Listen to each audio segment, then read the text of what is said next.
नवनिर्वाचित राष्ट्रपति अपने पहले वर्षों में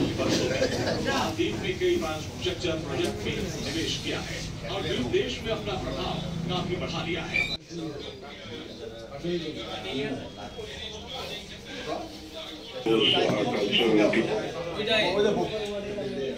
की जाती है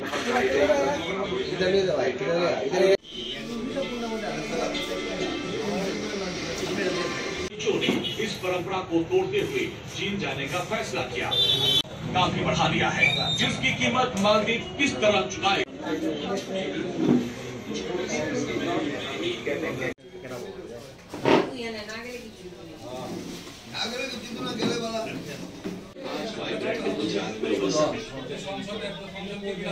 पहले विदेश दौरे में भारत की यात्रा करता है, ऐसा इसलिए क्योंकि 3% की तेजी के साथ बाजार के टॉप गेनर में शामिल मारुति टाटा मोटर्स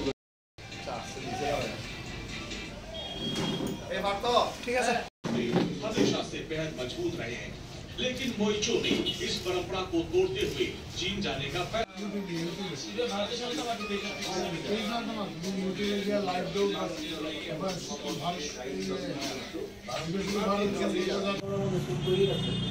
आज भारतेर यशस्वी प्रधानमंत्री नरेंद्र मोदी जी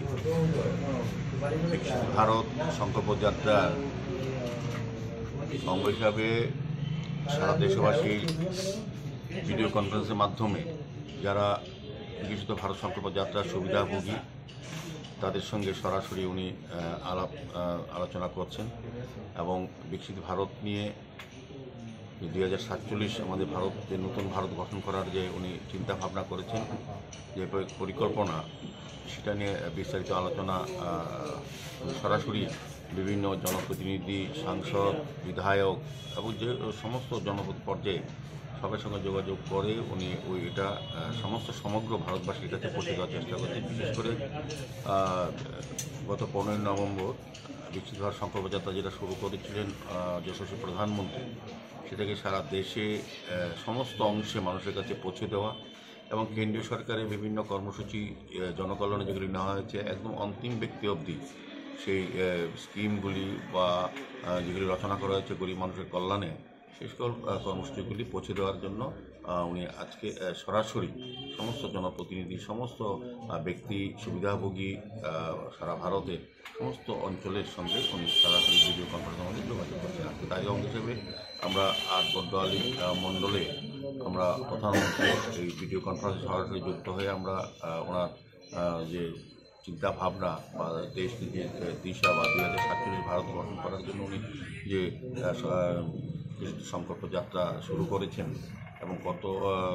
লোকের মধ্যে আমরা সংযুক্ত করতে পেরেছি, সবটাই কিন্তু আজকে ভিডিও কনফারেন্সের মধ্যে